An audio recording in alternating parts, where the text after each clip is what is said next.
Welcome to Homeschool Your Way. I'm your host, Janna Cook, and Bookshark's community manager. In today's episode, I am once again joined by Angela Marie D'Antonio. She is now an online Barton trained dyslexic reading and spelling tutor. Last fall, she came on the episode to talk about how she is a working homeschool mom. And this episode is no different, but we're going to be focusing on what she's working on. She's homeschooled her two daughters from kindergarten and now through high school, and she is excited to share what her new passion is about helping families who have dyslexic students. Let me bring her in. Angela, thanks so much for being here. Hi, it's nice to be here. Good to see you. I love that you want to come back. I want to mention your episode that we did before was episode 151 about working parents. And then your daughter was on the podcast in episode 147, where she talked about her own struggles with dyslexia. Yeah, Sophia is quite the character. She is, but she's been a very big advocate for dyslexic students, which has been fantastic. Would you attribute to your moving into this realm partly to her passion? Yeah, absolutely. Actually, she went on your podcast at the same time she had some events in our community where she gave talks about dyslexia to people in our community. She applied for a grant and got some funding for some free dyslexia assessments in our community. And so working with her on those kind of convinced me to do a little bit more as well. I had already started tutoring and was tutoring with the Barton Method with a few students in my community. And it made such big difference in those two children's lives that combined with Sophia's advocacy work convinced me to kind of pursue this more directly. I'm excited to have you explain to us what exactly the Barton method is. So the Barton Method is a structured literacy program. So right now, that is a big term that you kind of see online. In fact, the International Dyslexia Association just had their 75th anniversary, and they are really pushing structured literacy awareness. Mostly, what that is, structured literacy is just a very systematic and research-based way of presenting the pieces needed to learn how to read properly. It is because of the structure, it is particularly good for dyslexic students. So they have a saying that it's beneficial for all, but necessary for some. And that's how that works. So if it were, taught in the schools, structured literacy would work for all students, but there are certain students that without it really won't learn how to read fully and properly. For those who maybe don't have a clinical definition of dyslexia, I know that before I started really getting good information about what this diagnosis actually is, I kind of just thought it was flipping a couple letters and maybe kind of reversing some numbers, but there's a lot more to it than that. Yeah, yeah, there are a lot of common things that show up with dyslexic, and I think it is also a reason why it goes undiagnosed. They say that 1 in 5 people in our population is actually dyslexic, but only about 5% of those have gotten the diagnosis and the support that they needed. So that's also one of the reasons why I do what I do. Things that you see with dyslexia that some people don't attribute to dyslexia, bad spelling is a biggie, and so people sometimes just think we need to work more. I bought a lot of homeschool spelling programs over the years before I really knew what was going on with my own child. Another common symptom is actually not being able to memorize math facts. So what you find is a lot of times dyslexics need to repeat information like that more times than average because their working memory isn't quite the same. The other thing that you find with them though is that if you use like a multisensory approach, which I think is very common, but if you incorporate more senses, so hearing, touch, taste, smell, anything that you can into the learning, dyslexics will actually hold on to that information better once they get more senses involved. There's one girl in particular that I worked with in town, and she could not just get numbers 1 through 5, like the number sense, the words, what they look like, physically what they are, one bead, three beads, like physically. And finally it was with using a song that it just clicked, and then suddenly she had it. So sometimes you just find they have a harder time with working memory. Another piece to dyslexia, one of the reasons why I think it may go diagnosed a little bit less is about 60% of all kids with ADHD also have dyslexia. But the ADHD is something that people know a lot more about. People, and you sometimes see those the signs that a child has ADHD much more so than someone who's kind of just working harder to do their schoolwork. You're not going to see that. And the ADHD symptoms are something that's so noticeable. So, but about 60% of kids with ADHD also have dyslexia, but it tends to be, covered up by other symptoms.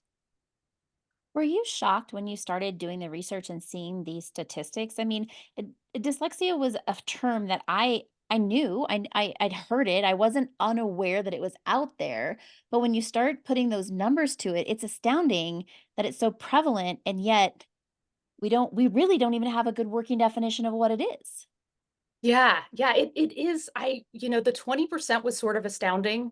When you start talking about disabilities versus differences, right? If 1 in 5 people have dyslexia, then I'm not sure we can call that a disability because that's such a huge proportion of our population.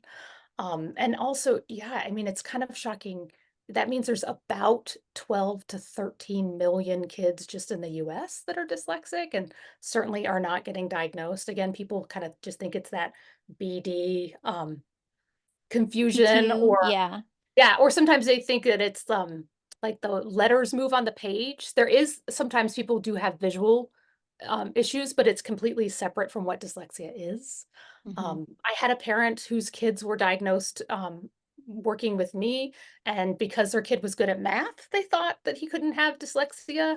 So there's just a lot of, there's a lot of confusion around what it is, and because it also can present so differently in different people too, that people don't really understand. I mean, even my husband's an educator, and I've been in education for a long time, and our daughter wasn't diagnosed till 7th grade because she had what they call stealth dyslexia. And really, the answer to that is she just compensated really well. She memorized every word she ever saw, and so it looked like she was reading just fine, and and with dyslexia, you just think it's reading. I mean, but for her, the bigger signs were her spelling has always been really terrible, and the math facts were something that she still to this day isn't, fantastic at. So those other symptoms that you don't relate to dyslexia because people kind of have this very singular vision of what that is. And there are all these efforts now to not diagnose but assess kids early in schools. A lot of states have had, passed laws to try to identify these kids. But I do think we're still very much behind the 8 ball and how that's getting done and whether it's being carried through on. Sometimes, you have a kid you suspect of dyslexia, but you're in a school system that doesn't have the resources, either money or personnel to even give them what they need as well. So it's kind of it's one thing to identify them, but the legislatures kind of have to back that up with some funding and staffing too. And that piece is still a little bit missing from what's going on in the public arena. Well, and the beauty of homeschool is if you are able to diagnose or find some testing for your children, if you suspect something, then you have, so many different avenues of finding resources for your child, and doing it a different way than in the system where it's kind of like, sorry, there's no funding for that, or we just don't have the staff for that. Like, as a parents, we get to then advocate for our children in a different way, which I is, one of the many pluses of homeschooling. So the Barton Method has a tutoring program. Mhm. Yeah, That yeah. is what you're doing. So what does that look like? So I first came to Barton, of course, for my own child, as most parents do. And the nice thing about the Barton method is it is a structured literacy program that follows kind of Orton Gillingham like methods. It is something that a parent could purchase and carry out on their own. Um, and so that's how I came to it, of course, because I was a homeschooling parent that I had probably more time than money. And so I got the method, I followed it, I trained in it. It and there's another step that you can take, and then you can get certified and you can start teaching other kids. The results for me with Barton have been so stunning. That was what brought me to starting to teach it to other kids, because I've had kids that in 6 weeks, came back from a parent teacher conference and they were the best reader in their class. I had another kid who jumped a grade level in his school-based assessment after just 6 weeks of working with it.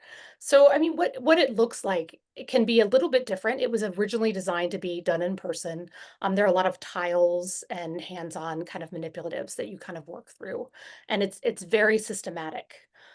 You start with, letters and their sounds, right? And just the basic vowel sounds, the short sounds, you know, ah and eh, and those, and it builds piece by piece onto there.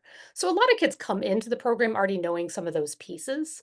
But the important piece of it is that it is that structured, because what you find is there's always a few little bricks missing. So, Sal Khan, like during one of his TED Talks, talked about kind of building a house, right? And when you build the foundation to a house, if you're just missing a few bricks, that's 94%. And so you're like, oh, that's an A. We're good. Let's build the next level. And then you build the next level and you're missing a few more bricks, but it's like an 86. And you're like, oh, that's a high B. We're still doing good. And then by the time you put the third floor on that house, the whole thing collapses, because you can't build on a shaky foundation. And what is so brilliant to me about the Barton method is that it finds every one of those bricks and allows you to put them back in, so that kids can really have that strong foundation to build onto. And that's why I feel it probably works so well for the students I work with. And most parents probably would be unaware of the missing bricks because kids are so resourceful and our brains are an amazing mechanisms, right? Like your daughter, for an example, was able to compensate for the missing bricks until she could no longer do it, right? Mm. So I like what you had said before. Like so many times we think, well, you just need to do more, you just need to work harder. And the truth is, no matter how hard these kids work, it doesn't fill it's not building it's not putting a brick in. You're actually Mhm. just, like, weighing them down with more work that they actually can't sustain. And then there's tears, and then there's acting out, and then it's like, "Oh, I'm not a good homeschool parent. I probably should just put my kid back in public school." I mean, we go round and Yeah, round, right? This yeah. is, like, the pattern of what happens instead of going, maybe it isn't you and it isn't me, and we need to look outside of ourselves for some resources and some help. And I think that one thing I see in the homeschool community is we are getting better at asking for help. I think because so much more help is available to homeschool families now. It was not available in the past. It was like, well, you're choose to homeschool, so you're on your own. And now True. that's not really the environment that homeschool is. And so just giving parents permission that, like, if you suspect anything, like, it does not hurt to get some evaluation because you're frustrated, your child's frustrated, they're interpreting that they're unintelligent because they Mhm. can't do, why can't I do these simple things? And that my other sibling can do these simple things and I just can't get this, I must be stupid. And it's this whole thing that could Yeah. be, doesn't have to be, if we just really are aware that 1 out of 5 people need a different way. Yeah, yeah, and there's all kinds of literature out now. There's 2 in particular. There's a book called The Dyslexic Advantage, and then there's a new one called This is Dyslexia that's been put out by this lady, Kate Griggs, who's pretty fantastic, and is in this group that's kind of making people, realize that dyslexia isn't necessarily a weakness, that there are these incredible strengths that come along with these weaknesses, right? And just recognizing that, and knowing where, what they're good at, and allowing kids to excel in those things that they're good at.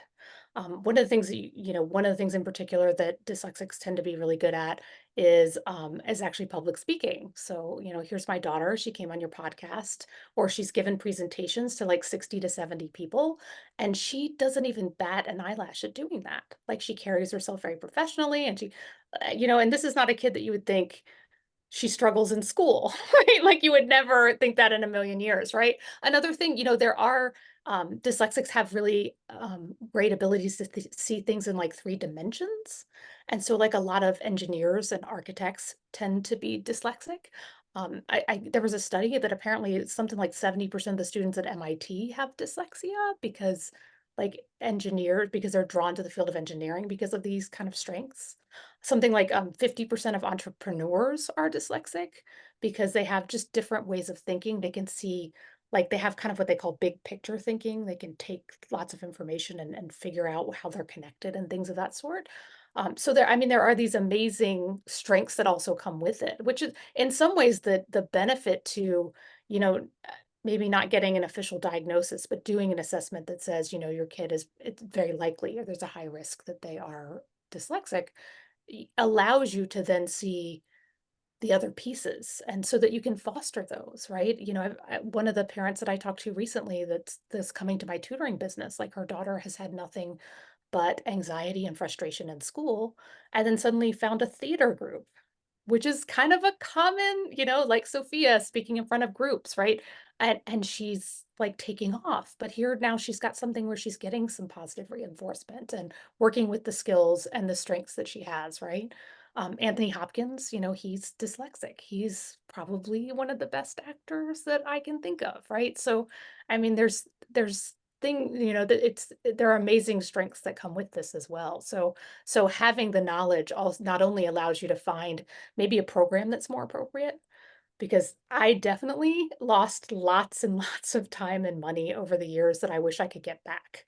And part of what I do now too for me is to try to save parents that time that I lost. Again, Sophia's diagnosed in 7th grade and I remember one program we did 30 minutes every morning for 2 years, 5 days a week, and it didn't work. Like, I don't know why I stayed committed to it for 2 years, but, and that happens sometimes in homeschooling too, right? I mean, you recognize something's not working, so you try the next thing that sounds good to you, but they don't always work if they're not following kind of the methods that your particular student needs the most, right? And to be stereotypical, as homeschooling families, we are giving up something financially in order to be home with our children. And so when we do invest into something, the reason we stick to it for 2 years is because we understand that that equates that we've taken something away from something else. And by golly, we're going to make it work. We're going to fit that square in that circle if it comes, if it's the death of us. Yeah, yeah, it's like, we didn't go on a very big vacation this year because of the money that I spent for this program, so I'm gonna make it work. You're right, Yeah. that's Yeah. But I mean, this is something that my husband hates it when I say, but the truth is, it is just money. And now that's not to devalue how hard we work for our money, but we do not need to sacrifice our mental health or our children's well being or our education by boxing ourselves in when we do make a mistake financially if we pull that and we got ourselves into the wrong program. So just want to give Mhm. permission to parents that, like, yes, I get it, but also try to resell Don't it do what and I move on. did. Let it go. Don't don't do an Angela, for sure, for sure.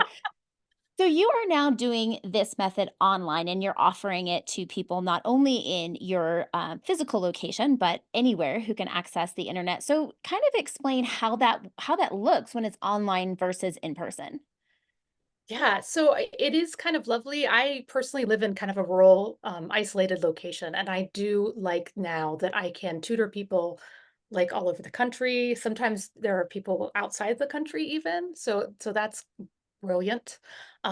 Tutoring online, offers a kind of a lot of benefits in that, again, we're not tied to location. Even if I go on vacation, sometimes I can keep up with my tutoring. And same for, like, I have a family who's out of town for spring break, but their kids are still able to get online, which is fantastic. But the system that I've sort of built, and you'd find every tutor kind of has different things, but there's a lot of really fun stuff out there. So it's hard to I have an online classroom. It's in a system called Koala Go that actually looks a little bit like I might be I won't swear to exactly the game because I'm a little old, but it looks Minecraft-ish. So, and what's actually funny is my 14-year-old got into my classroom the other day so that I could test some things, and, um, and wanted to, like, build a castle in there. Like, it's kind of so there's an interactive environment, and you can walk into, like, this room in the castle, and that's where you're gonna have your phoneme game and things of that sort. So there's elements that make it really fun. There is another program that I make games with that, I can make them specifically for that child. If there's certain words they need to work on, if there's certain things. There's a couple kids that are really into whack-a-mole, which is one of the ways I can make games, and so I tend to try to tie things to that game a lot because they love it. Um, the other pieces is the Barton tiles that people kind of, know Barton for, like the letter tiles and the phoneme tiles and all of that. There is a program online as well that has those tiles, and what's really brilliant with that is it is actually you get somewhere between 5 and 10 minutes more learning done in a session using the online system, mostly because you're not, like, futzing with the tiles. Like, you're not having to return the tiles back into place and move them like you do. Kids can manipulate them either with a mouse or, with a touch screen, but you can clear it, with the press of a button instead of having to reset all those tiles again and again. So further along, you actually get more and more time back. You get another 10 minutes back. And then I have online systems as well where parents can schedule meetings with me, make up lessons, keep up with what's going on. I can send them information. And then in addition to that, we even have a program where they can practice their reading between sessions. So having an online system, there's just so many things available that aren't there for an in-person meeting that it's kind of brilliant, and the kids seem to enjoy it as well, which is really nice. So right now you've been able to test, for lack of a better word, both in person and online. And it sounds like, I mean, I don't want to put words in your mouth, but it sounds like do you prefer one over the other? Uh, the I really enjoy the online because I think we're more efficient and I think we get more done, and I really love that. My in-person kids, I've started incorporating the games that I use in my online one because they are so effective. It is really fun to see kids and hang out with them, but also as just a side thing, um, the exchange of germs that happens with kids coming through my house is something that I think both they and I could probably go without. So I that's another small side benefit to having the online system. Also, if I'm just a little bit sick, I can still teach. Or if a kid's parent is sick and can't get them somewhere, they can still learn. So it kind of allows you to miss less lessons as well. Yeah, I can definitely see that. Especially now in 2024, all of those things that I think we lost so much time and so many opportunities that I know I feel the need to be as efficient as possible in all things. I'm not sure I'm capturing that, but I try myself.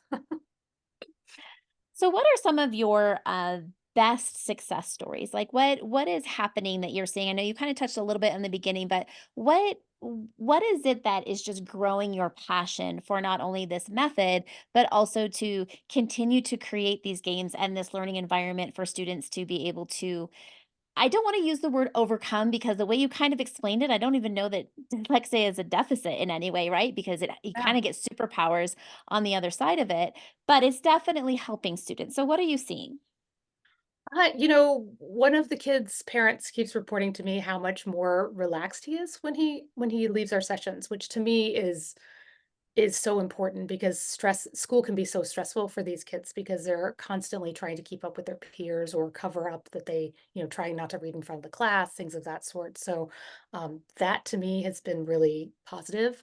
Also because, his teacher expressed as well that he's participating more in class and that they can see a difference. Those two students again that I had, the one has become the best reader in his class, even though he's dyslexic, which is interesting. And his brother, gained a year, and that was in very short time. That's been amazing. I had a kid who told me the very first time he showed up to my house that he hates reading, and I gave him my usual, "You just haven't found the right book."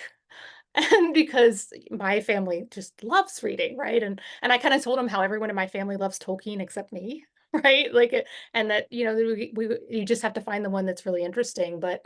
About 3 months later, he brought a book to my house that he was reading for fun, and so to have a kid decide to read for fun on their own is just that and is so rewarding, right? It's just it's an amazing feeling to kind of introduce kind of the joy that is literature to kids. My family has always been, we listen to books on tapes on vacation. Sometimes at dinner we'll listen to books on tape. So to have other kids learning to enjoy that instead of it just being something that causes them stress or anxiety, it's amazing. It kind of fills my bucket. So for our listeners who don't know what a tape is, what Angela is referring to is audiobooks. Did I just show my age? Well, I think we have homeschool parents that don't have never used a tape. So I knew what you were talking about, but want to be sensitive to those newer generations coming in for sure. One thing that you mentioned that I thought a lot of parents may not even be aware of, you had said one of your students was stressed about school and comparing himself to his peers. I had the fortune of working with a family when I was homeschooling in my high school years, and they had a lot of kids. And to know that that kind of stuff happens within family dynamics as well. If there's comparison is just part of human nature, right? And big brother, big sister, you look up to somebody and you don't want to stumble. You don't want to seem like you don't know what you don't know. And I know having twins that one of my twins was really struggling with reading. I had no idea. It was when we pulled her out of public schooling, it was never on any of her progress reports. It was no one had a clue. And Mhm. so when I brought her home and I saw her, I'm like, what's taking so long? Which immediately she interpreted, I'm a bad reader. I must be Yeah. dumb. My sister can get through books quicker. We're on the same level. We're the same age, but why is she flying through them and I'm not? And so we never would have addressed it had I not visually been aware of it because it was never brought up to us before. So I do think sometimes with homeschool families, that stuff is still there. Like not wanting to read out loud, even in front of your family, like as much as you want to create safe space, we are still humans and none of us want to look like we don't know what we're doing. And so I Mhm. don't want, to be, oh, well, that happens in public school. Like, no, it happens right in your home. Whether you're not a bad parent if you're unaware of it. But I do think that if we know better, we can do better. And to just say, like, that happens even at home. Yeah. Totally. Yeah. And that's, and that's why it is so important in some ways to kind of work on the strengths that your children have and to follow their interests, which are things that you can do in homeschooling that don't happen in the public school, right? Allowing your kids to take classes about whatever is really interesting to them so that they can have something that they find, interesting and something that they can have success at, right? I have one daughter who like wins statewide math contests, right? And then my dyslexic daughter is still having a hard time with the, multiplication facts, right? So it's a pretty big difference. But they But do the both. irony is that same daughter will get up in front of people and present without skipping a beat. And the math facts girl does not want to be, she's like, doesn't want to draw attention to herself, right? Oh yeah, no, she doesn't. Yeah, absolutely. Yeah, no, she fulfills all those stereotypes of being a math nerd very much. Yeah, she would rather work alone and not be looked at. Yeah, but yeah, and again, my dyslexic daughter is really, really into mythology and Greek and Roman literature and things that you would think were very advanced for her age, but because it's her interest, she reads it and she studies it and she knows it better than just about anyone.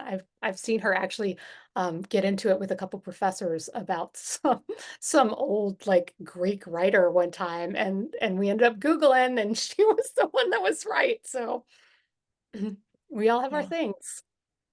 That's for sure. I love those superpowers. So for families who are listening who are like, "Man, I maybe my child's dyslexic. I don't know." Like what are some suggestions you would have for families who are starting to wonder if maybe they need to do something more for their children? So there is an online dyslexia assessment, neurolearning.com, that is available to families. So you can purchase it as an individual. Um, my daughter, when she took the assessment, it was really what opened our eyes to what was going on.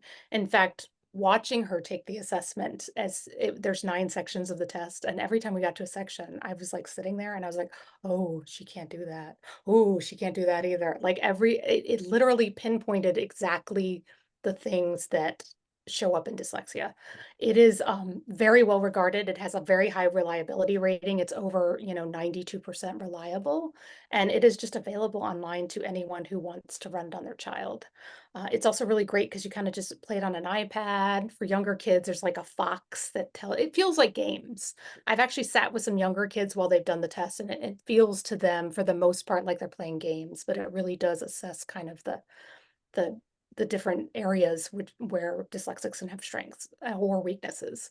So, I really would recommend that, mostly because it worked so well for my family.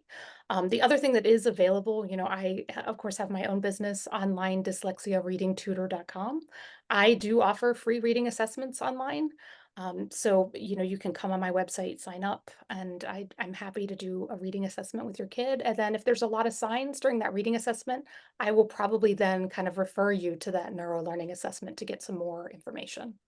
But that's to me is the best assessment that's out there, and it's just readily available. And I love that even if you live in, rural mountains like I do, your child can still have access to it as long as you have internet.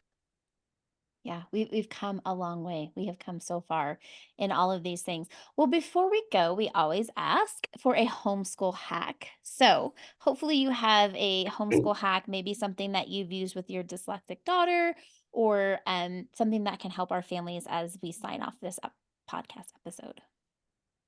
I have two. One simpler Perfect. than the other.